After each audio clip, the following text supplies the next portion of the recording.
എല്ലാവർക്കും BBR-PSCയുടെ പുതിയ ഒരു ക്ലാസ്സിലേക്ക് സ്വാഗതം.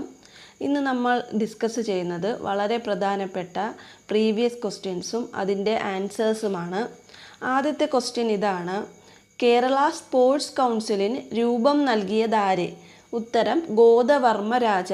കേരള സ്പോർട്സ് കൗൺസിലിന് രൂപം നൽകിയതാര്? ഉത്തരം ഗോദവർമ്മ രാജ.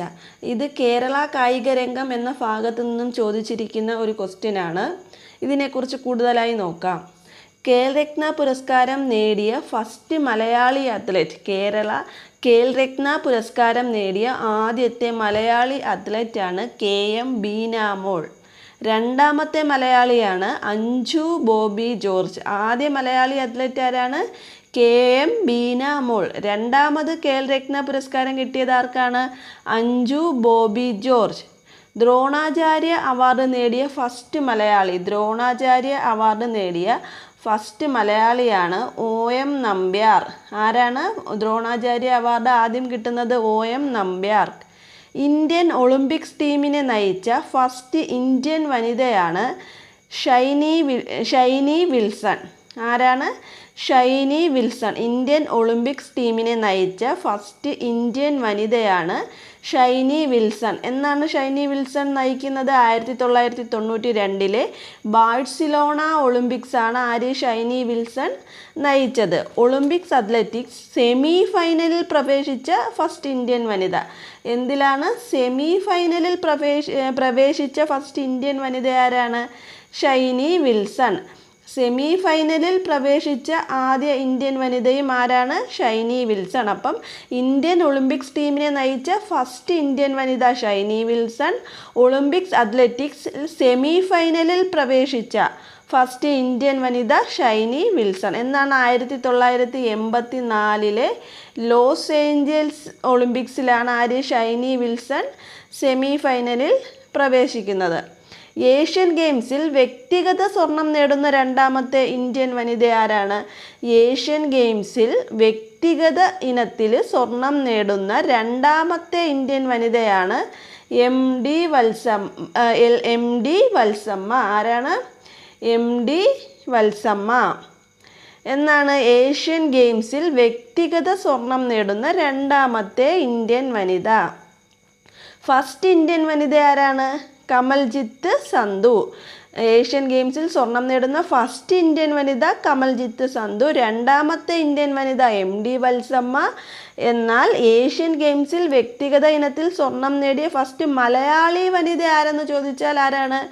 MD വത്സമ്മ. രണ്ടാമത്തെ ഇന്ത്യൻ വനിത ആരെന്ന് ചോദിച്ചാൽ MD വത്സമ്മ. കോമൺവെൽത്ത് ഗെയിംസിൽ അത്ലറ്റിക്സിൽ മെഡൽ നേടിയ ഫസ്റ്റ് ഇന്ത്യൻ വനിതയാണ് അഞ്ജു ബോബി ജോർജ്.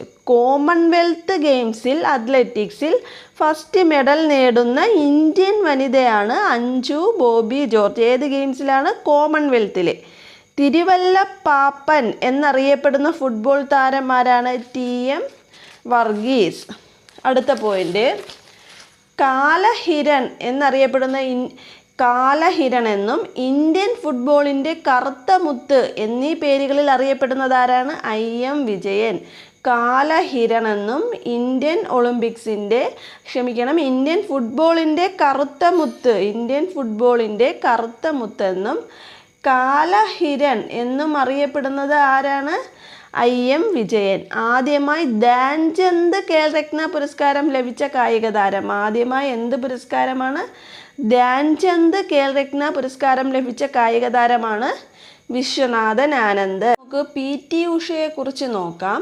PT ഉഷയുടെ ജനനം എവിടെയാണ്? കോഴിക്കോട് ജില്ല. PT ഉഷ എവിടെയാണ് ജനിക്കുന്നത്? കോഴിക്കോട് ജില്ല, പയ്യോളി ഗ്രാമം. എന്നാണ് 1964. പയ്യോളി എക്സ്പ്രസ് എന്നറിയപ്പെടുന്നത് ആരാണ്? പയ്യോളി എക്സ്പ്രസ് എന്നറിയപ്പെടുന്നത് PT ഉഷയാണ്. ഇന്ത്യൻ ട്രാക്കുകളുടെയും മൈതാനങ്ങളുടെയും റാണി എന്നറിയപ്പെടുന്നത് PT ഉഷ. പിന്നെയോ ഗോൾഡൻ ഗേൾ എന്ന് അറിയപ്പെടുന്നു. PT ഉഷയുടെ കായിക പരിശീലകനാണ് ആര്? OM നമ്പ്യാർ. PT ഉഷ ആദ്യമായി പങ്കെടുത്ത ഒളിമ്പിക്സ് ഏതാണ്? PT ഉഷ ആദ്യമായി പങ്കെടുത്ത ഒളിമ്പിക്സ് ആണ് 1980 മോസ്കോ ഒളിമ്പിക്സ്. കേരളത്തിൽ നിന്നും ഒളിമ്പിക്സിൽ പങ്കെടുക്കുന്ന ആദ്യ വനിതാ കായിക താരമാണ് ആര്? PT ഉഷ. 1986 സോൾ ഏഷ്യൻ ഗെയിംസിൽ 4 സ്വർണവും 1 വെള്ളി മെഡലും കരസ്ഥമാക്കി. 1986 സോൾ ഏഷ്യൻ ഗെയിംസിൽ 4 സ്വർണവും 1 വെള്ളി മെഡലും കരസ്ഥമാക്കി. ഒളിമ്പിക്സ് ഫൈനലിൽ എത്തിയ ആദ്യ ഇന്ത്യൻ വനിതയാണ്. ഒളിമ്പിക്സ് ഫൈനലിൽ എത്തിയ ആദ്യ ഇന്ത്യൻ വനിത ആരാണ്? PT ഉഷ. എന്ന് 1984 ലോസ് ഏഞ്ചൽസ് ഒളിമ്പിക്സ്. PT ഉഷയ്ക്ക് എന്നാണ് PT ഉഷ ആദ്യമായി ഫൈനലിൽ എത്തുന്നത്? 1984 ലോസ് ഏഞ്ചൽസ് ഒളിമ്പിക്സിൽ. ഇതിനു മുമ്പ് നമ്മളൊരു പോയിന്റ് നോക്കിയായിരുന്നു. എന്താണ്? ഒളിമ്പിക്സ് അത്ലറ്റിക്സിൽ സെമി ഫൈനലിൽ പ്രവേശിച്ച ഫസ്റ്റ് ഇന്ത്യൻ വനിത ആരാണ്? ഷൈനി വിൽസൺ ആണ്. അതും ഏതാണ്? ഈ 1984 ലോസ് ഏഞ്ചൽസ് ഒളിമ്പിക്സിലാണ് ഷൈനി വിൽസൺ ഏതിൽ പ്രവേശിക്കുന്നത്? സെമി ഫൈനലിൽ. Indian Olympics. ഓക്കെ, ഇനി അടുത്തത്. PT ഉഷയ്ക്ക് 1984 ലോസ് ഏഞ്ചൽസിൽ നടന്ന ഒളിമ്പിക്സിൽ 400 മീറ്റർ ഹാർഡിൽസിൽ വെങ്കല മെഡൽ സെക്കൻഡിന് 100 അംശത്തിൽ നഷ്ടമായി. International association of athletics federation veteran pin പുരസ്കാരം നൽകി ആദരിച്ച ആദ്യ ഇന്ത്യൻ കായിക താരം. ഉഷ സ്കൂൾ ഓഫ് അത്ലറ്റിക്സ് എവിടെയാണ്? Usha school of athletics Koyilandy, Kozhikode. Usha school of athletics എവിടെയാണ്? Koyilandy, Kozhikode. PT Usha coaching centre എവിടെയാണ്? PT ഉഷ കോച്ചിങ് സെൻറ്റർ എവിടെയാണ്? Thiruvananthapuram. PT Usha coaching centre Thiruvananthapuram. Usha school of athletics എവിടെയാണ്? കൊയിലാണ്ടി. PT ഉഷയുടെ ആത്മകഥയുടെ പേരെന്താണ്? Golden girl. അടുത്തതായി നോക്കാം. ധ്യാൻചന്ദ് ഖേൽരത്ന അവാർഡിനെ കുറിച്ചാണ്. ധ്യാൻചന്ദ് ഖേൽരത്ന അവാർഡിൻ്റെ പഴയ പേരാണ് രാജീവ് ഗാന്ധി ഖേൽരത്ന അവാർഡ്. 2021 വരെയാണ് ധ്യാൻചന്ദ് ഖേൽരത്ന അവാർഡ് എന്ന് അറിയപ്പെടുന്നത്. പഴയ പേര്. ധ്യാൻചന്ദ് ഖേൽരത്ന അവാർഡിൻ്റെ പഴയ പേരാണ് എന്ത്? രാജീവ് ഗാന്ധി ഖേൽരത്ന അവാർഡ്. ഈ രാജീവ് ഗാന്ധി ഖേൽരത്ന അവാർഡ് എന്ന് വരെ അറിയപ്പെട്ടു? 2021 വരെ. അപ്പം ധ്യാൻചന്ദ് ഖേൽരത്ന അവാർഡിൻ്റെ പഴയ പേരെന്താണ്? രാജീവ് ഗാന്ധി ഖേൽരത്ന അവാർഡ്. അടുത്ത പോയിന്റ് നോക്കാം. ഇന്ത്യയിലെ കായിക മേഖലയിലെ മികവിന് നൽകുന്ന ഏറ്റവും ഉയർന്ന പുരസ്കാരമാണ് ധ്യാൻചന്ദ് ഖേൽരത്ന അവാർഡ്. എന്താണ്? ഇന്ത്യയിലെ കായിക മേഖലയിലെ മികവിന് നൽകുന്ന ഏറ്റവും ഉയർന്ന പുരസ്കാരമാണ് ഏത്? ധ്യാൻചന്ദ് ഖേൽരത്ന അവാർഡ്. ഇന്ത്യയിലെ ഏറ്റവും വലിയ സമ്മാനത്തുകയുള്ള കായിക പുരസ്കാരമാണ് എന്ത്? ധ്യാൻചന്ദ് ഖേൽരത്ന അവാർഡ്. പുരസ്കാരം ഏർപ്പെടുത്തിയ കാലയളവ് 91-92. അപ്പോൾ എന്തൊക്കെ പറഞ്ഞു? ധ്യാൻചന്ദ് ഖേൽരത്ന അവാർഡ് അതിൻ്റെ പഴയ പേര് രാജീവ് ഗാന്ധി ഖേൽരത്ന അവാർഡ് എന്നാണ്. അത് 2021 വരെയാണ് അങ്ങനെ അറിയപ്പെട്ടിരുന്നത്. ഇന്ത്യയിലെ കായിക മേഖലയിലെ മികവിന് നൽകുന്ന ഏറ്റവും ഉയർന്ന പുരസ്കാരമാണ് ധ്യാൻചന്ദ് ഖേൽരത്ന അവാർഡ്. ഇന്ത്യയിൽ ഏറ്റവും വലിയ സമ്മാനത്തുകയുള്ള കായിക പുരസ്കാരമാണ് എന്ത്? ധ്യാൻചന്ദ് ഖേൽരത്ന അവാർഡ്. പുരസ്കാരം ഏർപ്പെടുത്തിയ കാലയളവ് 91-92. പുരസ്കാര തുക എത്രയാണ്? 25 ലക്ഷം രൂപ. പുരസ്കാര തുക എത്രയാണ്? 25 ലക്ഷം രൂപ. ആദ്യമായി ധ്യാൻചന്ദ് ഖേൽരത്ന അവാർഡ് ലഭിച്ച കായിക താരമാരാണ്? വിശ്വനാഥൻ ആനന്ദ്. എന്ന് 91-92. ധ്യാൻചന്ദ് ഖേൽരത്ന അവാർഡ് ലഭിച്ച ആദ്യ വനിത ഏതാണ്? കർണം മല്ലേശ്വരി. ധ്യാൻചന്ദ് കായിക പുരസ്കാരം അവാർഡ് ലഭിച്ച ആദ്യ കായിക താരം ആരാണ്? വിശ്വനാഥൻ ആനന്ദ്. ആദ്യ വനിത ആരാണ്? കർണം മല്ലേശ്വരി. ധ്യാൻചന്ദ് ഖേൽരത്ന അവാർഡ് ലഭിച്ച ആദ്യ മലയാളി ആരാണ്? മലയാളി KM ബീനാമോൾ. രണ്ടാമത്തെ മലയാളിയാണ് ആര്? അഞ്ജു ബോബി ജോർജ്. ധ്യാൻചന്ദ് ഖേൽരത്ന അവാർഡ് ലഭിച്ച ആദ്യ മലയാളി KM ബീനാമോൾ. രണ്ടാമത്തെ മലയാളി അഞ്ജു ബോബി ജോർജ്. ധ്യാൻചന്ദ് ഖേൽരത്ന അവാർഡ് ലഭിച്ച ഏറ്റവും പ്രായം കുറഞ്ഞ വ്യക്തിയാണ് അഭിനവ് ബിന്ദ്ര. ഏറ്റവും പ്രായം കുറഞ്ഞ വ്യക്തിയാണ് അഭിനവ് ബിന്ദ്ര. അടുത്തതായി അർജുന അവാർഡിനെ കുറിച്ച് നോക്കാം. ദേശീയ കായിക രംഗത്ത് ശ്രദ്ധേയമായ പ്രകടനം കാഴ്ചവെക്കുന്നവർക്ക് കേന്ദ്ര കായിക യുവജന മന്ത്രാലയം നൽകുന്ന പുരസ്കാരമാണ് അർജുന അവാർഡ്. അർജുന അവാർഡ് ഏർപ്പെടുത്തിയ വർഷം 1961. എന്ന് തൊട്ടാണ് അർജുന അവാർഡ്? 1961. പുരസ്കാരത്തുക 15 ലക്ഷം രൂപ. പുരസ്കാരത്തുക എത്ര ലക്ഷം രൂപയാണ്? 15 ലക്ഷം രൂപ. നേരത്തെ എന്ത് പുരസ്കാരത്തിന് എത്ര ലക്ഷം രൂപയാണ്? 25 ലക്ഷം രൂപ. അർജുന അവാർഡിന് എത്ര ലക്ഷം രൂപയാണ്? 15 ലക്ഷം രൂപ. അർജുന അവാർഡ് ലഭിച്ച ആദ്യ മലയാളിയാണ് സി ബാലകൃഷ്ണൻ. എന്നാണ് അർജുന അവാർഡ് സി ബാലകൃഷ്ണന് ലഭിക്കുന്നത്? 1965.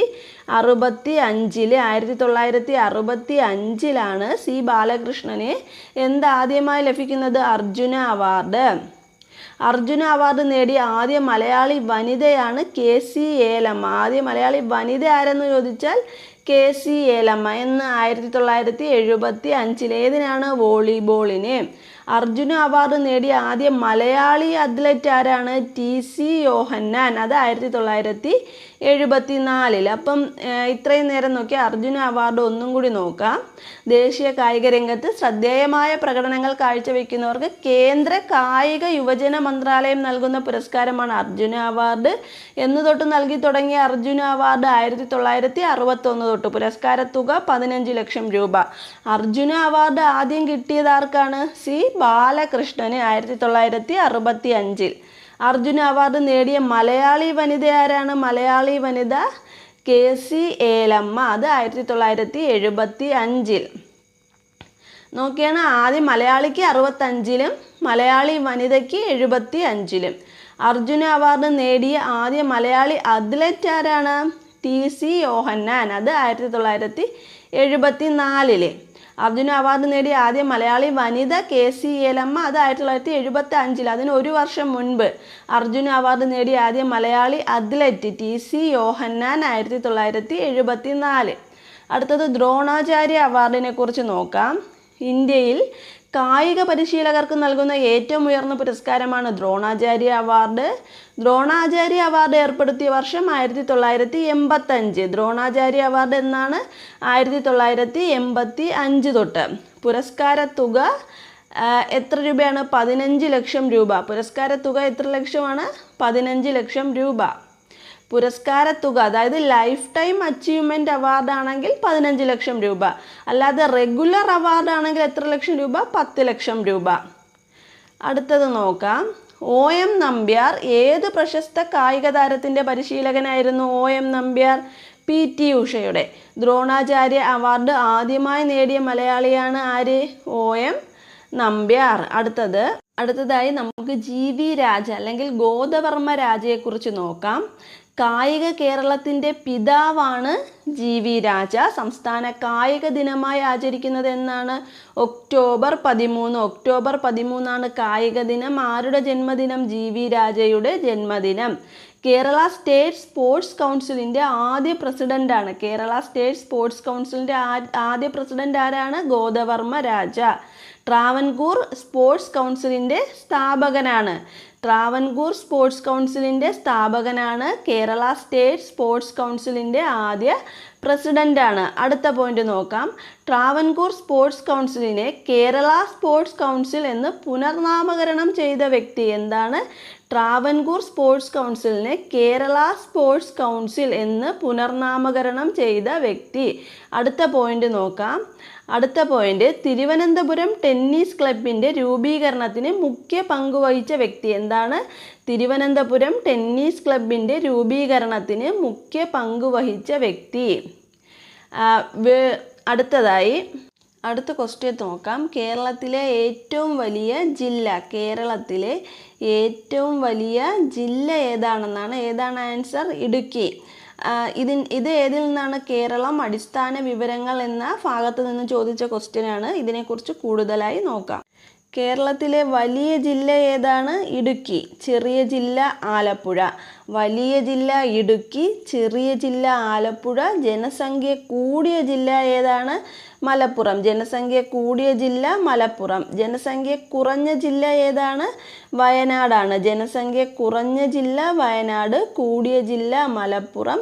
ഏറ്റവും ചെറിയ ജില്ല ഏതാണ്? ആലപ്പുഴ. ചെറിയ ജില്ല ആലപ്പുഴ, വലിയ ജില്ല ഇടുക്കി. ജനസംഖ്യ കൂടിയത് മലപ്പുറം, കുറഞ്ഞത് വയനാട്. ജനസംഖ്യ വളർച്ചാ നിരക്ക് കൂടിയ ജില്ല മലപ്പുറം.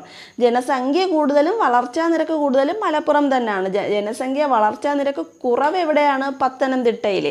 ജനസാന്ദ്രത കൂടിയ ജില്ല തിരുവനന്തപുരം. ജനസാന്ദ്രത കുറഞ്ഞ ജില്ല ഇടുക്കി.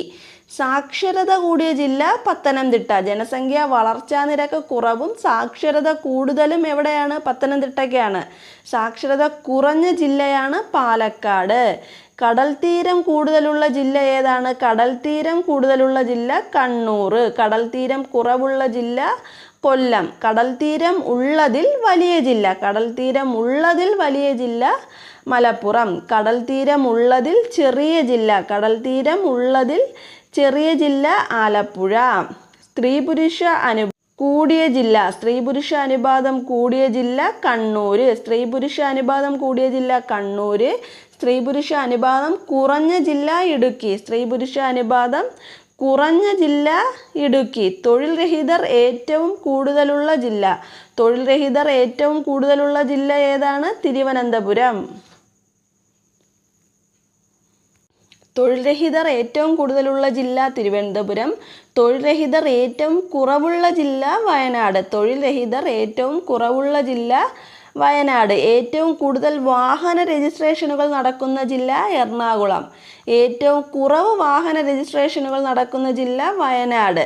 തൊഴിൽ രഹിതർ ഏറ്റവും കുറവുള്ള ജില്ലയും വയനാടാണ്. വാഹന രജിസ്ട്രേഷൻ ഏറ്റവും കുറവുള്ള ജില്ലയും. തൊഴിൽ രഹിതരും വാഹന രജിസ്ട്രേഷനും കുറവ് വയനാടാണ്. ഏറ്റവും കൂടുതൽ നദികൾ ഒഴുകുന്ന ജില്ല കാസർഗോഡ്. ഏറ്റവും കൂടുതൽ ദേശീയോദ്യാനങ്ങളുള്ള ജില്ല ഇടുക്കിയാണ്. ദേശീയോദ്യാനങ്ങൾ കൂടുതൽ ഇടുക്കി. നഗരവാസികൾ കൂടുതലുള്ള ജില്ല എറണാകുളം. ശതമാനാടിസ്ഥാനത്തിൽ നഗരവാസികൾ കൂടുതലുള്ള ജില്ല എറണാകുളം. നഗരവാസികൾ കൂടുതലും ശതമാനാടിസ്ഥാനത്തിലാണെങ്കിലും എറണാകുളം. ശതമാനാടിസ്ഥാനത്തിൽ നഗരവാസികൾ കുറഞ്ഞ ജില്ല വയനാട്. ശതമാനാടിസ്ഥാനത്തിൽ നഗരവാസികൾ കുറഞ്ഞ ജില്ല വയനാട്. വാഹന രജിസ്ട്രേഷൻ കുറഞ്ഞത് വയനാട്. തൊഴിൽ രഹിതർ കുറഞ്ഞത് വയനാട്. ശതമാനാടിസ്ഥാനത്തിൽ നഗരവാസികൾ കുറഞ്ഞത് വയനാട്. ഹിന്ദുക്കൾ കൂടുതലുള്ള ജില്ല തിരുവനന്തപുരം. മുസ്ലിങ്ങൾ കൂടുതലുള്ള ജില്ല മലപ്പുറം. ക്രിസ്ത്യാനികൾ കൂടുതലുള്ള ജില്ല എറണാകുളം. ഏറ്റവും കൂടുതൽ പട്ടികജാതിക്കാരുള്ള ജില്ല പാലക്കാട്. ഏറ്റവും കുറവ് പട്ടികജാതിക്കാരുള്ള ജില്ല വയനാട്. ഏറ്റവും കൂടുതൽ പട്ടികജാതിക്കാരുള്ള ജില്ല പാലക്കാട്. ഏറ്റവും കുറവ് പട്ടികജാതിക്കാരുള്ള ജില്ല വയനാട്. ഏറ്റവും കൂടുതൽ പട്ടികവർഗക്കാരുള്ള ജില്ല വയനാട്. അപ്പം പട്ടികജാതിക്കാർ കുറവായതുകൊണ്ട് തന്നെ അവിടെ എന്താണ്? പട്ടികവർഗക്കാർ കൂടുതലാണ്. എവിടെ? വയനാടിൽ. ഏറ്റവും കുറവ് പട്ടികവർഗക്കാരുള്ള ജില്ല ആലപ്പുഴ. ഏറ്റവും കൂടുതൽ പട്ടികവർഗക്കാർ വയനാട്. ഏറ്റവും കുറവ് പട്ടികവർഗക്കാർ ആലപ്പുഴ. ശതമാനാടിസ്ഥാനത്തിൽ വനമേഖല കൂടിയ ജില്ലയാണ് വയനാട്. വനമേഖല കൂടുതലാണ്. ശതമാനാടിസ്ഥാനത്തിൽ വനമേഖല കൂടുതലാണ് വയനാട്. ഏറ്റവും കൂടുതൽ റിസർവ് വനമുള്ള ജില്ല പത്തനംതിട്ട. ഏറ്റവും കൂടുതൽ അണക്കെട്ടുകളുള്ള ജില്ല ഇടുക്കി. ഏറ്റവും കൂടുതൽ വനമേഖലയുള്ള ജില്ല ഇടുക്കി. ഏറ്റവും കൂടുതൽ വനമേഖലയുള്ള ജില്ല ഇടുക്കി. ശതമാനാടിസ്ഥാനത്തിൽ വനമേഖല കൂടിയ ജില്ല ഏതാണെന്ന് ചോദിച്ചാൽ വയനാടാണ്. ശതമാനാടിസ്ഥാനത്തിൽ ശതമാനം വെച്ച് നോക്കുമ്പോൾ വനമേഖല കൂടുതൽ വയനാട്. ഏറ്റവും കൂടുതൽ വനമേഖലയുള്ള ജില്ല എന്ന് ചോദിച്ചാൽ ഇടുക്കി. ഏറ്റവും കുറവ് വനമേഖലയുള്ള ജില്ല ആലപ്പുഴ. ഏറ്റവും കുറവ് വനമേഖലയുള്ള ജില്ല ആലപ്പുഴ. ഏറ്റവും കൂടുതൽ ഗ്രാമപഞ്ചായത്തുകളുള്ള ജില്ല മലപ്പുറം. ഏറ്റവും കുറവ് ഗ്രാമപഞ്ചായത്തുകളുള്ള ജില്ല വയനാട്. ഏറ്റവും കൂടുതൽ ഗ്രാമപഞ്ചായത്ത് ആളുകൾ മലപ്പുറത്ത് ജനസംഖ്യ കൂടുതലായതുകൊണ്ട് ഗ്രാമപഞ്ചായത്തും കൂടുതലുണ്ട്. ഏറ്റവും കുറവ് ഗ്രാമപഞ്ചായത്തുകളുള്ള ജില്ല വയനാട്.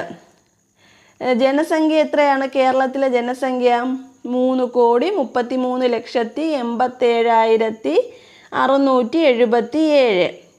ജില്ലകൾ 14. ജില്ലാ പഞ്ചായത്തുകൾ 14. ബ്ലോക്ക് പഞ്ചായത്തുകൾ 152.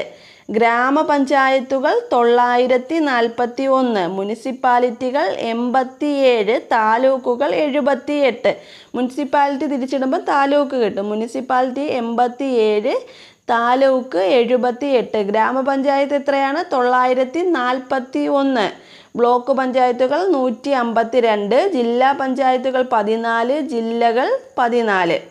റവന്യൂ ഡിവിഷനുകൾ 27 റവന്യൂ ഡിവിഷനുണ്ട്. കോർപ്പറേഷനുകൾ 6. പട്ടികജാതി സംവരണ മണ്ഡലങ്ങൾ എത്രയാണ്? 14. പട്ടികവർഗ സംവരണ മണ്ഡലങ്ങൾ 2 ഉള്ളൂ, സുൽത്താൻ ബത്തേരിയും മാനന്തവാടിയും. പട്ടികജാതി സംവരണ മണ്ഡലം 14, പട്ടികവർഗ സംവരണ മണ്ഡലം 2. നിയമസഭാ മണ്ഡലങ്ങൾ 140, ലോകസഭാ മണ്ഡലങ്ങൾ 20.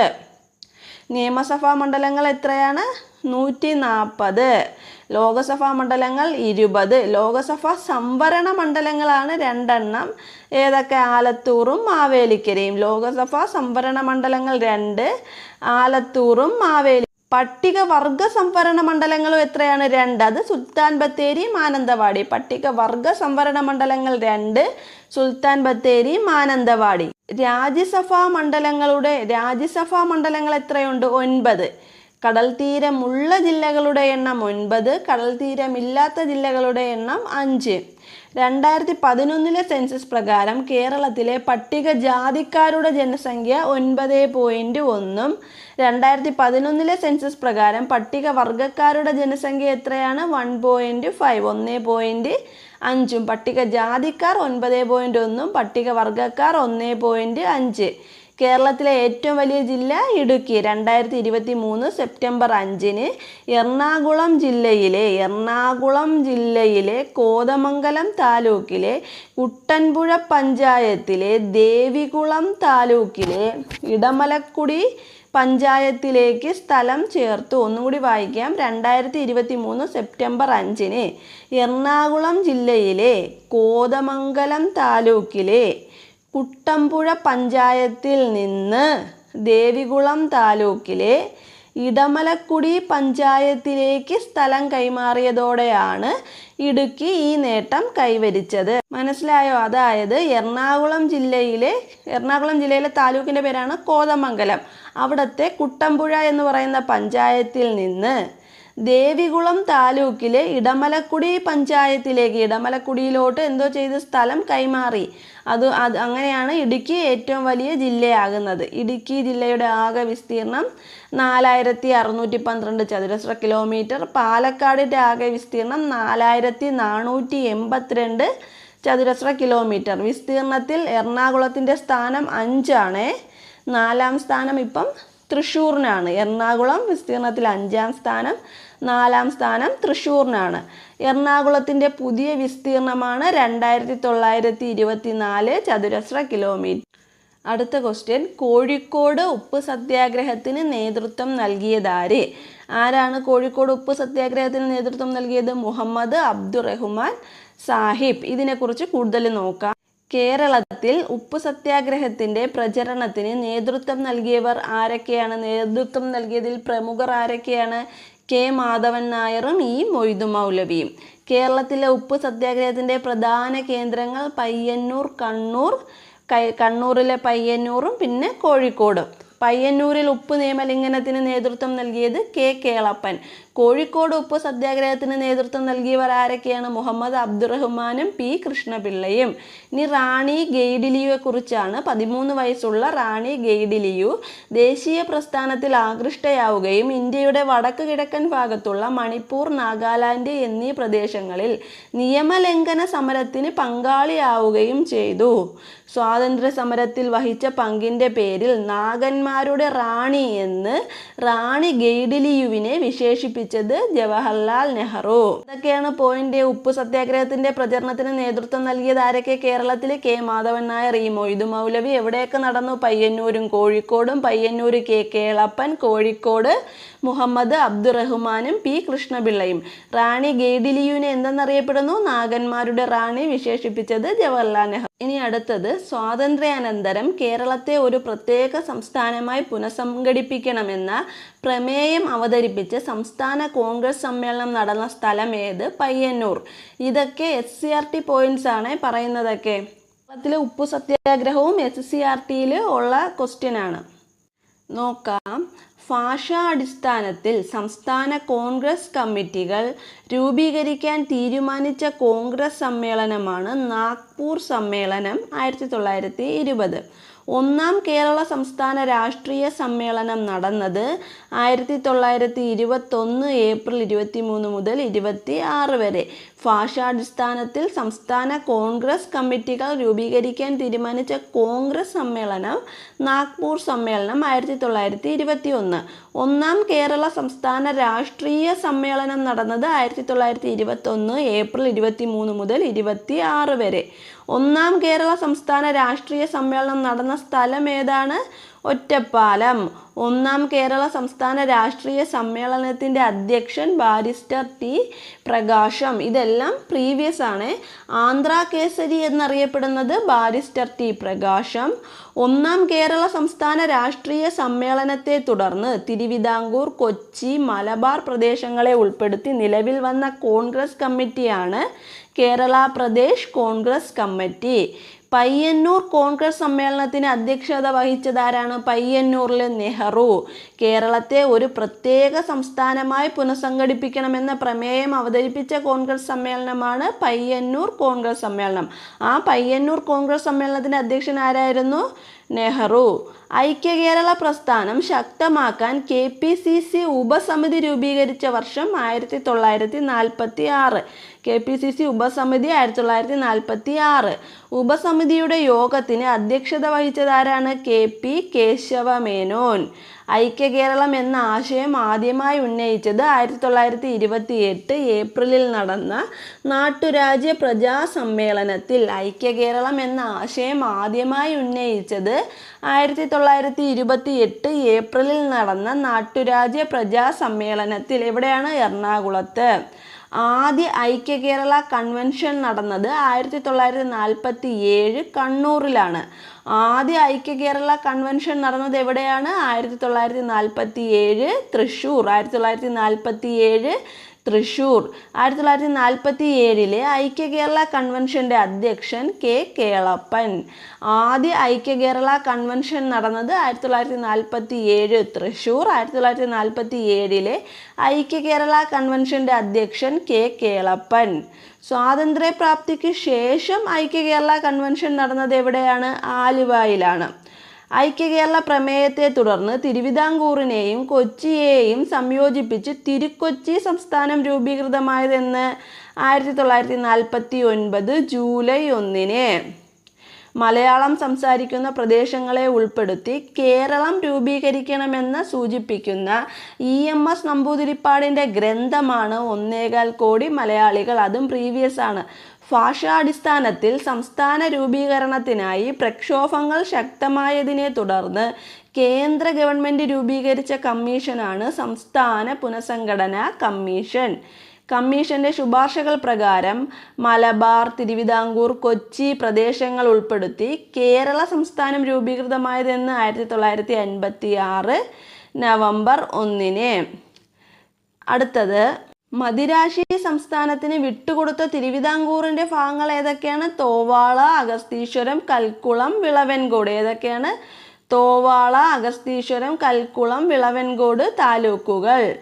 കേരളത്തോട് കൂട്ടിച്ചേർക്കപ്പെട്ട തെക്കൻ കർണാടകത്തിലെ ഭാഗങ്ങൾ ഏതൊക്കെയാണ്? കാസർഗോഡും ഹോസ്ദുർഗും. കേരളത്തോട് കൂട്ടിച്ചേർക്കപ്പെട്ട തെക്കൻ കർണാടകത്തിലെ ഭാഗങ്ങൾ കാസർഗോഡും ഹോസ്ദുർഗും. അതും പ്രീവിയസ് ആണ്. ഐക്യകേരള പ്രതിജ്ഞ എഴുതിയത് ആരാണ്? NV കൃഷ്ണവാര്യർ. ആരാണ്? NV കൃഷ്ണവാര്യർ. മലബാറിൽ ദേശീയ പ്രക്ഷോഭങ്ങൾക്ക് നേതൃത്വം നൽകിയ വനിതയാര്? AV കുട്ടിമാളു അമ്മ. അടുത്ത ക്വസ്റ്റ്യൻ ഇതാണ്. മലബാറിൽ ദേശീയ പ്രക്ഷോഭങ്ങൾക്ക് നേതൃത്വം നൽകിയ വനിതയാര്? AV കുട്ടിമാളു അമ്മ. അതും SCERT പോയിന്റ്സ് ആണ്. അതിനെപ്പറ്റി കൂടുതൽ നോക്കാം. കേരളത്തിൽ സ്ത്രീ പങ്കാളിത്തം കൊണ്ട് ശ്രദ്ധേയമായ സമരങ്ങളാണ് വിദേശ വസ്ത്ര ബഹിഷ്കരണം, മദ്യഷാപ്പ് പിക്കറ്റിംഗ്, ഐത്തോച്ചാടനം, ഹരിജനോദ്ധാരണം, ഖാദി പ്രചാരണം. നോക്കാം. കോൺഗ്രസിൻ്റെ വടകര സമ്മേളനത്തിൻ്റെ ഭാഗമായി മഹിളാ സമ്മേളനം ചേർന്ന വർഷം 1931. കേരളത്തിലെ ആദ്യ മഹിളാ സമ്മേളനം എവിടെയായിരുന്നു? കോൺഗ്രസിൻ്റെ വടകര സമ്മേളനം. മലബാറിൽ ദേശീയ പ്രക്ഷോഭത്തിന് നേതൃത്വം നൽകിയ വനിത AV കുട്ടിമാളു അമ്മ. തിരുവിതാംകൂറിൽ ദേശീയ പ്രക്ഷോഭത്തിന് നേതൃത്വം നൽകിയതാരാണ്? തിരുവിതാംകൂറിലെ അക്കാമ ചെറിയാനും ആനി മസ്കറിനും. ഹരിജനോദ്ധാരണത്തിൻ്റെ ഭാഗമായി തൻ്റെ ആഭരണങ്ങൾ മുഴുവൻ ഗാന്ധിജിക്ക് നൽകിയ 16കാരി കൗമുദി. തിരുവിതാംകൂറിൻ്റെ ഝാൻസി റാണി. ആരാണ് തിരുവിതാംകൂറിൻ്റെ ഝാൻസി റാണി? അക്കാമ ചെറിയാൻ. അങ്ങനെ വിശേഷിപ്പിച്ചതാര്? ഗാന്ധിജി. കേരളത്തിൻ്റെ ജവാൻ ഓഫ് ആർക്കാണ് ആര്? അക്കാമ ചെറിയാൻ.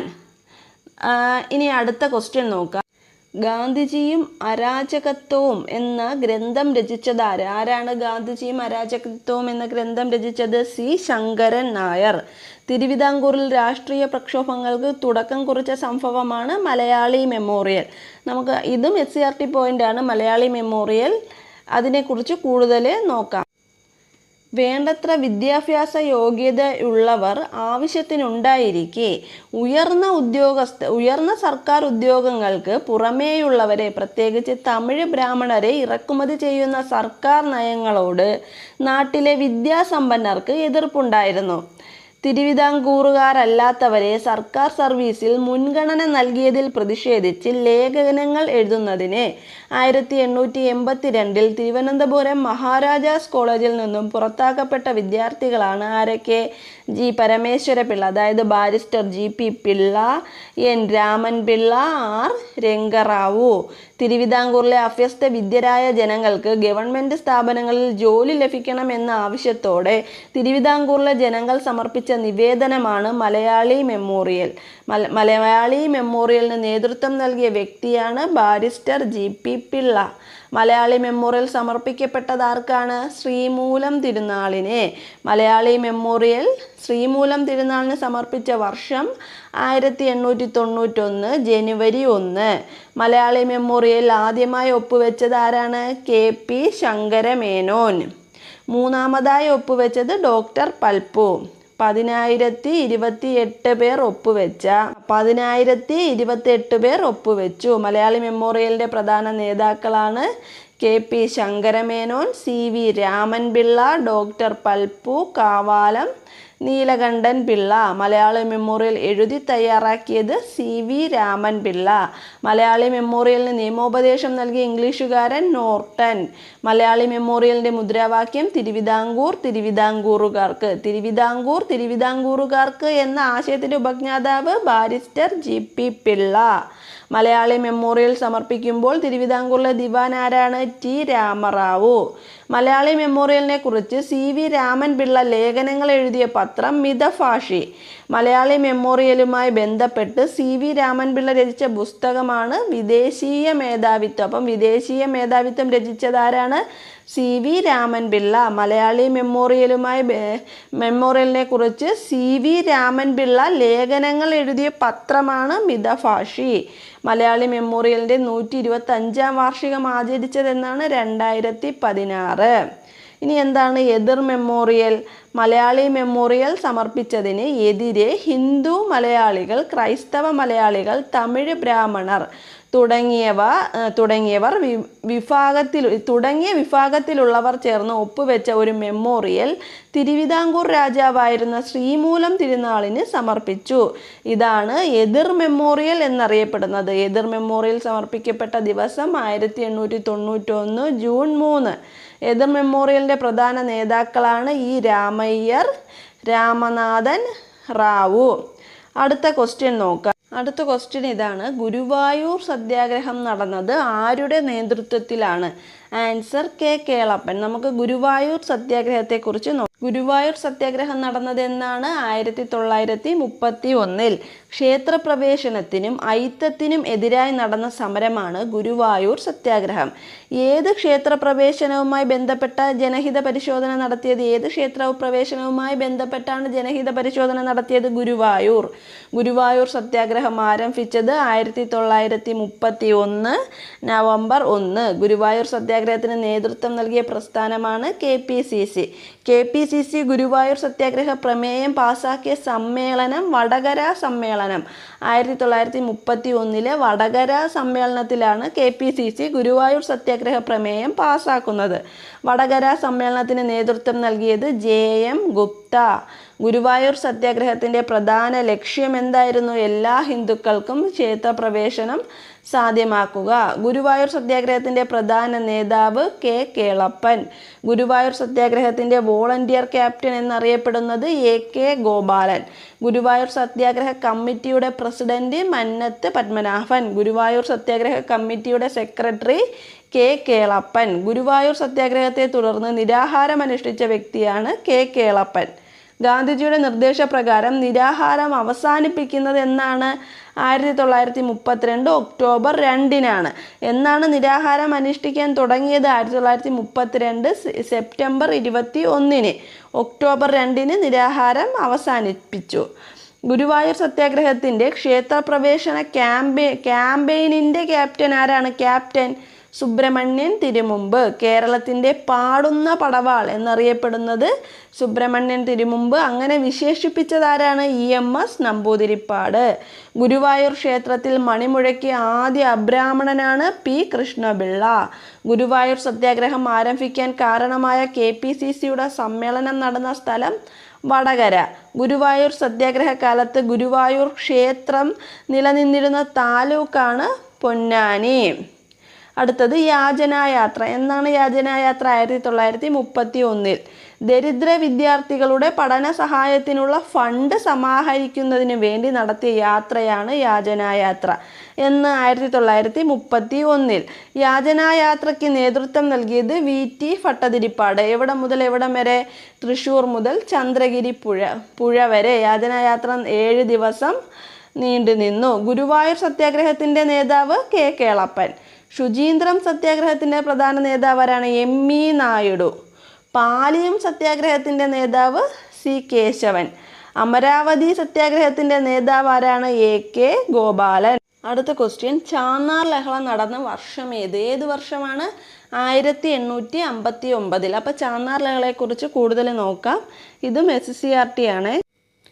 മാറുമറയ്ക്കാനുള്ള അവകാശത്തിനായി തെക്കൻ തിരുവിതാംകൂറിൽ പോരാട്ടം നടത്തിയത് ചാന്നാർ സ്ത്രീകൾ. ജാക്കറ്റും മേൽമുണ്ടും ധരിക്കാനുള്ള അവകാശം ചാന്നാർ സ്ത്രീകൾക്ക് ലഭിച്ച വർഷം 1859. മാറുമറയ്ക്കാനുള്ള അവകാശം ചാന്നാർ സ്ത്രീകൾക്ക് നൽകിയ തിരുവിതാംകൂർ രാജാവാണ് ഉത്രം തിരുനാൾ മഹാരാജാവ്. ശ്രീനാരായണ ഗുരു അരുവിപ്പുറത്ത് പ്രതിഷ്ഠ നടത്തിയത് 1888. ഇത്രയും ചാന്നാർ ലഹളയെക്കുറിച്ച് ഇത്രയും നോക്കാം. മാറുമറയ്ക്കാനുള്ള അവകാശത്തിനായി തെക്കൻ തിരുവിതാംകൂറിൽ പോരാട്ടം നടത്തിയത് ചാന്നാർ സ്ത്രീകളാണ്. ജാക്കറ്റും മേൽമുണ്ടും ധരിക്കാനുള്ള അവകാശം ചാന്നാർ സ്ത്രീകൾക്ക് ലഭിച്ച വർഷം 1859. ആരാണ് നൽകിയത് മാറുമറയ്ക്കാനുള്ള അവകാശം? ഒരുപാട് പോയിന്റ്സ് ഡിസ്കസ് ചെയ്യാനുണ്ട്. എല്ലാം SCRT ബേസ്ഡ് ക്വസ്റ്റ്യൻ ആണ് കൂടുതലും ഉള്ളത്. തൽക്കാലം ഇത്രയും മതി. ഇനിയും മുന്നോട്ട് പോയാൽ ക്ലാസ് ലെങ്തി ആയി പോവും. ക്ലാസ് ഇഷ്ടപ്പെടുകയാണെങ്കിൽ എല്ലാവരും സബ്സ്ക്രൈബ് ചെയ്യണം, ഷെയർ ചെയ്ത് സപ്പോർട്ട് ചെയ്യണം. എല്ലാവർക്കും നന്ദി.